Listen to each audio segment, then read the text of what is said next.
On this episode of Money Matters with Jim Doyle, relationship breakdown.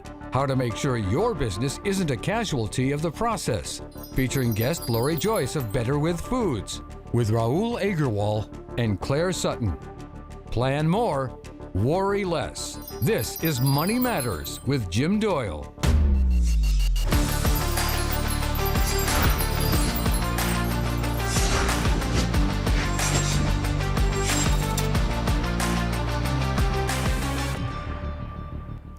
As a wealth advisor working with business owners, one of the biggest challenges I hear them facing time and time again is dealing with HR, relationship problems, and the people side of things. Worse still, what do you do if that relationship challenges with your business partner or involves issues going on at home? Welcome. We already know that it's tough enough being in business and putting out fires on a daily basis. When those fires are on the home front, it can be incredibly difficult to address the ongoing needs of the business. Today, we'll take a look at one business owner who faced those challenges and succeeded in the face of adversity. Now, you might know Joyce from her highly successful Cupcake Girls series. But before we introduce you, let's look at her current venture to see what she's up to. Hi, I'm Joyce. I'm the founder and CEO of Betterwith Ice Cream. Welcome to my farm. My parents, from the moment I was born, were showing me and teaching me how food is grown, where food comes from. And so I have this tremendous connection to food. In 2002, we opened Cupcakes, the world's first cupcake-only bakery, which was really exciting. It wasn't so much the excitement about the cupcakes, it was more exciting for me that I was starting my own business and being my own boss, and I was 26, and it was a tremendous moment for me. That became our reality show called The Cupcake Girls, and we won a Gemini Award. When we finished the show, and the show actually resulted in me having two baby boys, back to back, I came back to the farm which is here, where I grew up. And innocently one day, as I was grocery shopping, I was buying groceries for the boys as they were beginning to eat solids. And I was really surprised this one day when I was buying ice cream, but nowhere on the package did it say ice cream. So as a mom buying the best products for my boys, I was really disturbed, but as an entrepreneur already, I saw a tremendous opportunity. My upbringing, I know, is not normal.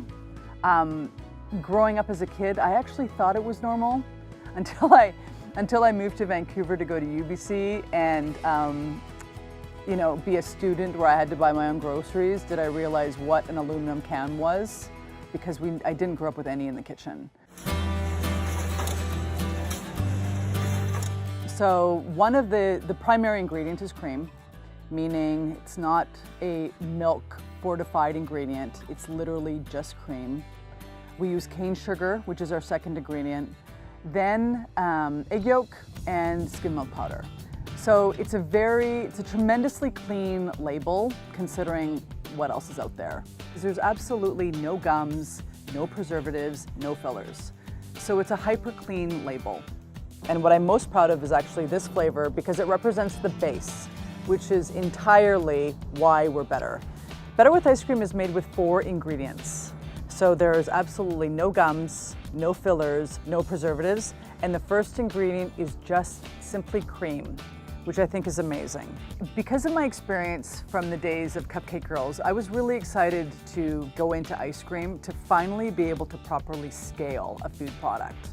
I really believe that I could actually, let's just give myself a little credit here, that I could create an old world recipe and scale it and be as big as my competition. And that's what I'm hoping to do.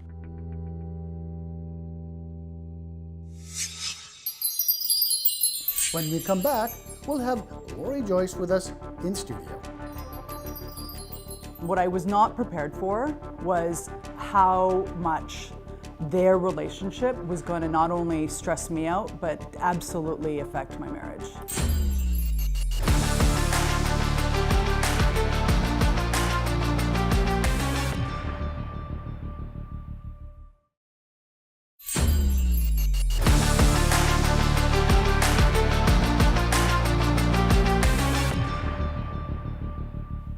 welcome back. We're now joined by Lori Joyce. So Lori, Gemini Award winner, how do you top that?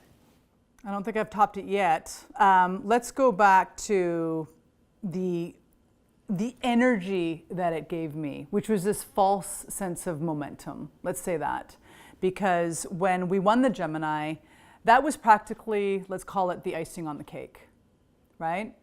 But what happened next was I decided to start a new business with 2 babies. And I failed to take into consideration how difficult it would be to get into a totally different business model with 2 babies that I didn't know how much attention they were going to require and how that was going to impact not only my business but also my marriage. When you look at what you had at that point in your life, okay, I think one of the things you've shared with me is you feel the need that you've got to do what's right for you. Could you tell us about the genesis of Betterwith? The genesis of Betterwith, well, so we had the show about 10 years ago, and when it finished, the great thing is that through the show I became a mom. And so I was very tired and overwhelmed, and I decided to come home to the farm to rest. And it was there that I was literally innocently getting groceries for my 2 babies, from the perspective of being a mom, buying what I felt was the best thing for them. And I discovered that the ice cream that I grew up eating had nowhere on the packaging ice cream. So from the perspective of being a mom, I was very curious as to why it couldn't be called ice cream. You know, what was it if it wasn't ice cream? But from the perspective of being an entrepreneur, I felt that that was a tremendous opportunity. And that was truly the beginning of me entering the ice cream business. Now, Lori, you experienced success, okay, but could anything have prepared you for the changes and challenges you were likely going to be facing at home? I think that when everyone starts to raise a family, they have this ideology of what it's supposed to look like, feel like. And I felt that at that time in my life was literally like a Shakespearean tragedy. So I understand Asperger's is a part of this equation, and it was a challenge and a half, shall we say? A bit more than a challenge and a half, can we say? Asperger's is not something that's really well known, even today. You know, I think there's a lot of people that actually, I think we live today in an environment where a lot of people have it and they're not diagnosed. But it's a very stressful situation. So to be starting a business in what I was told, the toughest category in grocery, and then to end up with 2 beautiful boys and have one be diagnosed with Asperger's, it really kind of made my world spiral pretty quickly. So I understand that this likely resulted in the demise of your relationship at that time. It put absolute tremendous stress that neither one of us we'd never had considered or even been aware of. The one thing that was really lucky for both of us is that both of us are very close and very connected to our parents. For a couple, a relationship breakdown often ends in divorce. Join us for Rahul Aggarwal's comments on that outcome. So Rahul, divorce can be emotional and destabilizing. So what are some key considerations for business owners? As we go through life, we don't plan for, most of us don't plan for any disastrous events. And divorce is one of those disastrous events. In my experience, when there's a couple who owns a business, is going through a divorce, there's one person who knows everything about the business because they run the business, they know ins and outs of the business, and there's the other spouse who knows nothing about the business. They don't know who the partners are, they may not know who the suppliers are, vendors are, or anything. Some of the considerations that anyone going through divorce, a business owner going through divorce, needs to keep in mind is some very basic, Is this a incorporated business or is it sole proprietorship? Okay. Is there more than one shareholder of the business? If there is more than one shareholder, in what percentages do they own the business? Is it an active business or a passive business? Each of those can have a significantly different tax consequence. Now, if the business is being sold, is it an asset sale or a share sale? Each of those could have a different tax consequence for a spouse.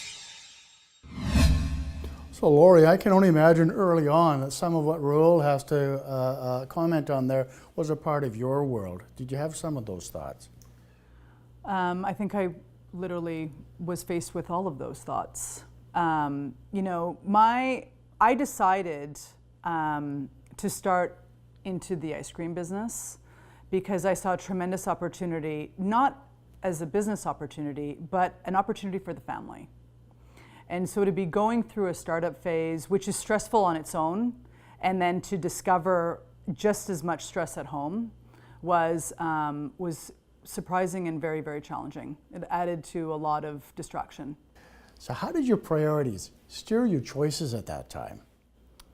Well, having a startup and being a mother with 2 young kids is essentially the same thing, but very different.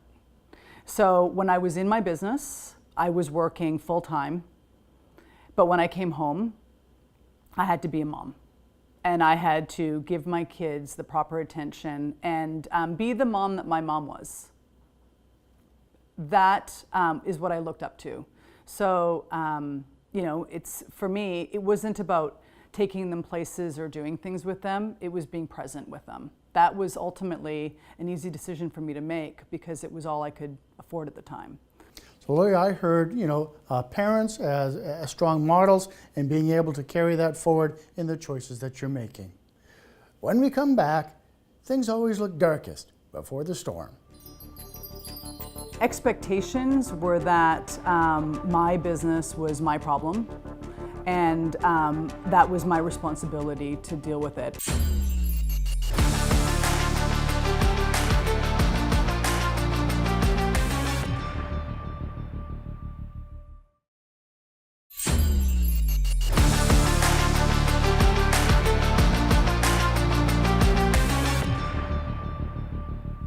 Welcome back. We're joined again by Lori Joyce. Now, Lori, at one point, you looked at raise some additional financing, but things didn't quite work out as you had hoped. I understand that you had a business relationship that went somewhat less than expected. Yeah, that was actually an easy divorce. And divorce does happen in business relationships, right? So I had a customer that was a tremendous fan of Betterwith, who ended up investing in the company. And it was exciting because he had tremendous knowledge, he had time, and he had the capital. But what ended up happening very quickly is he ended up changing the plan to turn it into his plan. Now, Betterwith Ice Cream is in its infancy. Of course, the opportunity is for us to expand into the US market, but we're not ready. It's not right now. And when he came in, he made that the primary plan. And that made me very nervous because I think if I followed that plan, I don't think Betterwith would exist today. And so very, very rapidly, that was a very quick decision I had to make. And essentially that meant that I had to buy him out and find the money to do that. But that was my first divorce ever in the business. And it was actually, it was an interesting exercise. So being raised on a farm, I can certainly understand your appreciation for the phrase, you can't rush growth. What does that mean to you? You must be a farmer, Jim, because you can't cut corners on the farm. And that's the exact same strategy and philosophy that I take to this business. I know this is I think good things take time, and I'm comfortable with that. I've spoken to a lot of business owners, and I hear support coming from friends, from business group, from mentors, and from family. Join us as Claire Sutton talks about avoiding the business becoming a casualty of the relationship breakdown. Hi Claire, thank you so much for being here today. What do you see as a business owner's biggest adjustment when they're going through a divorce? Divorce is pain. It's a major life transition. So I would say the biggest adjustment for a business owner is to make sure they separate their personal from their business. And you're communicating clearly to your employees, to your suppliers, to your customers, both in words and in your actions, so that they feel secure in what they're doing. The suppliers know that the business is on track, so that means they will get paid. And the customers know it's business as usual. They feel the same atmosphere as before. And what would you offer as some key tips for business owners going through divorce so that the business doesn't become a casualty of the process? 3 key tips would be: define the roles and responsibilities. So know who's responsible for what, right? And so you know your lane, if you will. Number 2 would be, again, clear communication. And the 3rd tip would be have a process for dealing with conflict. Right? So make sure you have a process so that conflict is an ability to resolve a dilemma between 2 people or an issue in the business, and you're not getting into blaming. You have a process to resolve the conflict, and if need be, you bring in an outside facilitator to help you facilitate that. So Claire talks about the importance of separating the business and the personal elements, but can you really do that when the relationship breakdown is a marriage? Well, it was always separate from the beginning, so that wasn't a hurdle for us. The hurdle was getting through the chaos, and surviving every day. Expectations were that my business was my problem, and that was my responsibility to deal with it. And ultimately, everybody was happiest at home if I literally, the second I came home, I was fully in mom zone, right? So Laurie, where did you find the strength in those early days? Well, initially, I didn't know that I was going to have any. It was very wearing. I leaned on my friends as my support group. And then I actually decided, and I made a decision to move back to Victoria, back to the farm, where I could not only have the financial support, but also have the emotional support. And being not only back home, where my parents were there to help me raise the children, the farm itself was incredibly grounding, but a very healthy place for me to be. It's interesting how everybody's story is their own, and today we'll love what you're sharing about yours. When we come back, we'll look at recovering from adversity. Time changed everything for me, for my business, for my boys.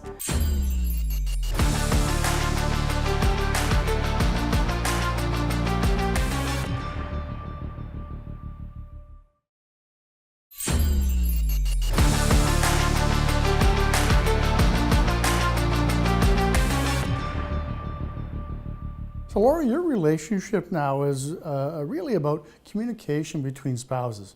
And I understand that things might be getting a little bit better on the home front. Well, to be clear, we are not divorced, and I don't believe we will be getting divorced entirely because we have more time now to communicate.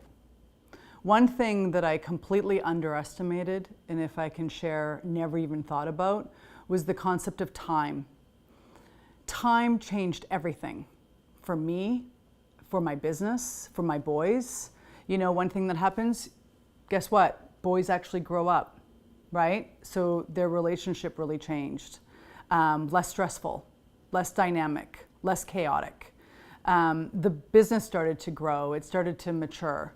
And so not having, making decisions that were centered around time and actually taking time out of the equation entirely really changed the dynamics and took the pressure away from everything.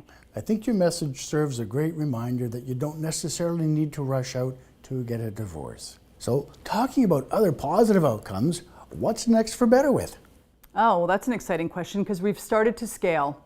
So we're now in the position where we can springboard, and the opportunity is national. Beyond that, it's expansion into the US. It's a very exciting time. Well, I hear excitement, definitely. Laurie, I want to thank you for being here today and sharing your contributions. Thank you. Not many people possess the inner fortitude to manage multiple ongoing challenges simultaneously without a little help. The breakdown of a relationship, whether that's in business, in your marriage, or both, can be emotional and destabilizing. Often, the needs of the business can play second fiddle, so it's imperative to take steps to ensure that the business isn't a casualty of the process. As a wealth advisor working with business owners dealing with relationship breakdowns, I help by advocating governance structures be put in place to make sure that the needs of the business are looked after while the couple addresses changes in their relationship. Businesses have multiple stakeholders, whether that's lenders, suppliers, or employees, uncertain about their futures. Ensuring you have a process in place will benefit the business and the business owner by having a well-defined transition process or plan for moving forward. I want to thank Joyce, Rahul Aggarwal, Claire Sutton for sharing their thoughts on money matters. Because financial aspects touch so many elements of our lives, it pays to get great advice. Plan more, worry less.